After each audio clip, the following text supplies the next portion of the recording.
जय हिंद दोस्तों। आज देखेंगे उपसौर तथा अपसौर। ये क्या होता है? ये पूरा सिस्टम होता है उपसौर तथा अपसौर, जिसमें पृथ्वी सबसे नज़दीक या सबसे दूर होती है सूर्य से पृथ्वी। तो ये पूरा दीर्घ वृत्ताकार मार्ग होता है। पृथ्वी सूर्य के चारों ओर चक्कर लगाती है। तो सपोज डेट यहाँ पर ये सन है, सूरज है और ये इसका वृत्ताकार पथ है। तो यहाँ पर ये पृथ्वी सबसे नजदीक कहाँ पर होगी और सबसे दूर कहाँ पर होगी?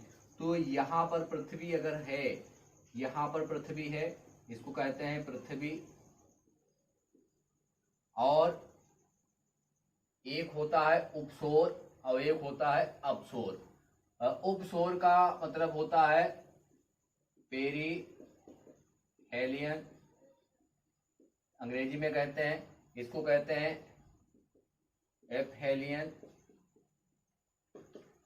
ठीक है, पहले देखेंगे उपसौर। तो यहां पर ये घटना जो होगी वो होगी उपसौर। उपसौर क्योंकि यहां पर पृथ्वी सूर्य के सबसे निकट है। हमें मालूम है कि पृथ्वी और सूर्य की जो दूरी है 15 करोड़ किलोमीटर है, लेकिन यहाँ पर जो दूरी हो जाएगी इसके सूर्य की और पृथ्वी की, वो दूरी होगी, यहाँ पर जो दूरी होगी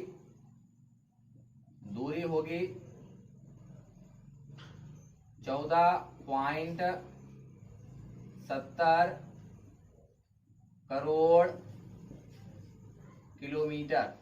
यहाँ पर जो दूरी होगी 14.70 करोड़ किलोमीटर होगी, क्योंकि यहाँ पर सबसे पास में है और ये इसका पथ होता है, ऐसे सूर्य के चारों ओर चक्कर लगाती है और अपने साथ में अपने घूर्णन अक्ष पर भी ये घूमती है।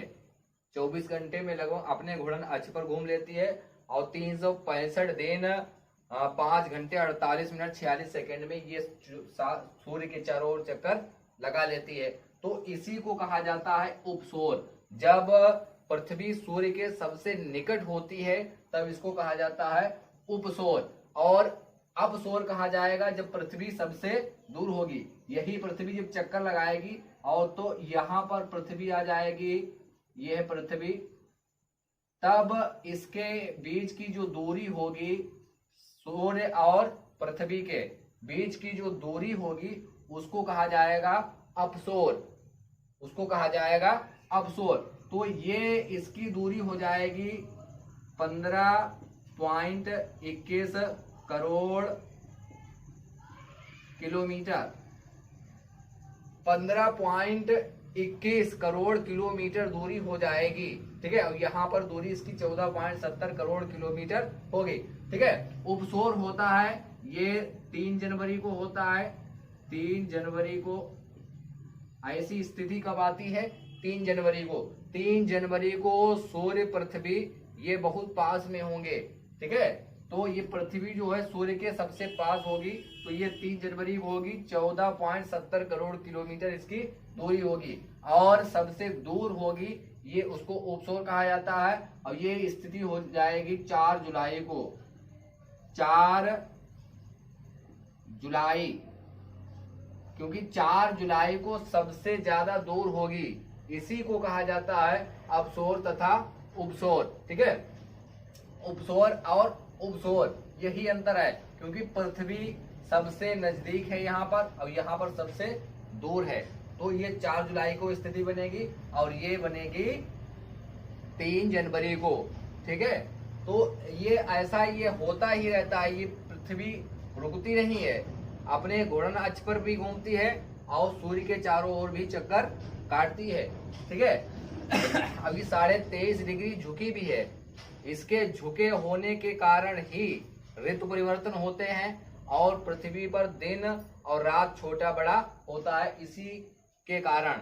और इसके घूर्णन अक्ष पर घूमने के कारण ही दिन और रात होता है। जब अपने घूर्णन अक्ष पर ये घूमती है पश्चिम से पूरब, तो दिन रात होते हैं इसी के कारण। ठीक है, तो ये स्थिति बनती है इस दिन। ठीक है, 3 जनवरी को ये ऑफशोर होगा और 4 जुलाई को ऑफशोर होगा।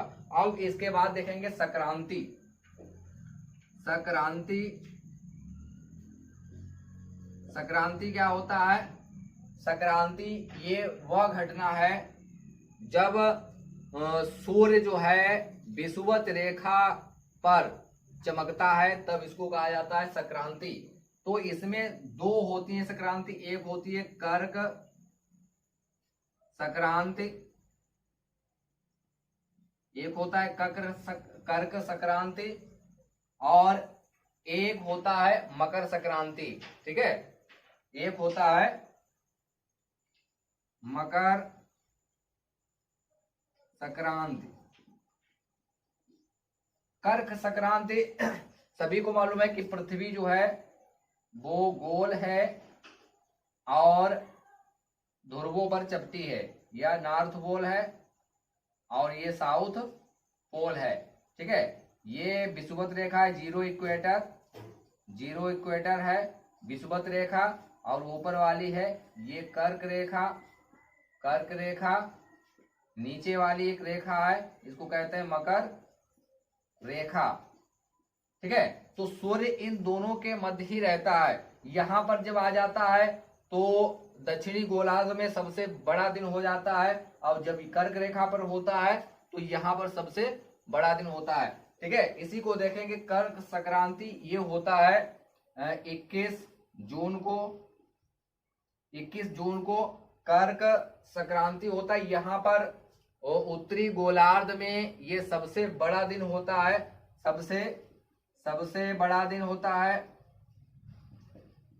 यहाँ पर जो है उत्तरी गोलार्ध में सबसे बड़ा दिन होगा, और रातें छोटी होंगी और दिन बड़े होंगे। और दूसरी स्थिति बनती है 22 दिसंबर 22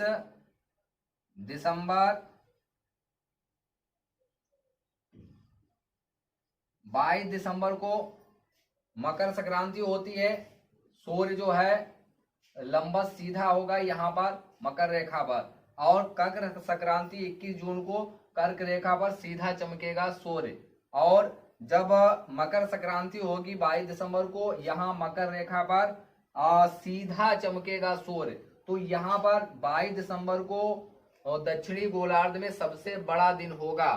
और यहाँ पर जो है जब क्रिसमस होता है तो वो गर्मियों में होता है दक्षिणी गोलार्ध में। ठीक है, ये अपने यहाँ ठंड में होता है क्रिसमस जब होता है। तो ये सब सूर्य का ये कमाल है, जिधर सूर्य हो जाता है उधर वहां गर्मी पड़ती है।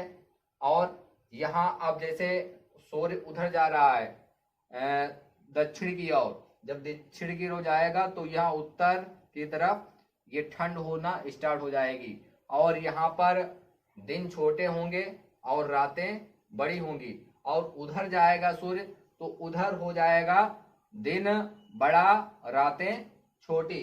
ठीक है, तो ये कर्क संक्रांति होता है, मकर संक्रांति होता है, क्योंकि जीरो इक्वेटर है और इसके कर्क रेखा और मकर रेखा के मध्य ही सबसे ज्यादा गर्मी होती है, सबसे ज्यादा टेम्परेचर होता है, और यहीं पर सबसे ज्यादा बरसात होती है, सबसे ज्यादा मानसून बनता है, यहीं पर सबसे ज्यादा वनस्पति है। और बाकी नॉर्थ पोल पर और साउथ पोल पर यहाँ पर बर्फ की चट्टानें हैं, बर्फ यहाँ पर जमा हुआ है। यही कारण है कि जैसे ही हम नॉर्थ पोल की तरफ जाते हैं या साउथ पोल की तरफ जाते हैं तो ठंड बढ़ने लगती है, और यहाँ के लोग जो होते हैं वो गोरे होते हैं साउथ पोल की तरफ और नॉर्थ पोल की तरफ। और बीच में जो इक्वेटर पर हैं, भूमध्य रेखा पर जितने भी देश हैं, यहाँ पर भयंकर गर्मी होती है, और यहाँ के लोग भयंकर काले भी होते हैं, क्योंकि इक्वाडोर, कोलंबिया, सोमालिया और गेबोन, कांगो गणराज्य, युगांडा, केनिया, सोमालिया, मालदीव और किरीबाती, ये सब इसी रेंज में आ रहे हैं। यहाँ के देशों के लोग जितने भयंकर काले होते हैं, जैसे वेस्ट इंडीज है वहाँ के लोग बहुत ज्यादा काले होते हैं, केनिया है, सोमालिया है, यहाँ के लोग बहुत ज्यादा काले होते हैं, क्योंकि यहाँ से भूमध्य रेखा गुजरती है और भूमध्य रेखा पर सबसे ज्यादा गर्मी होती है और सबसे ज्यादा यहाँ पर मानसून बनता है।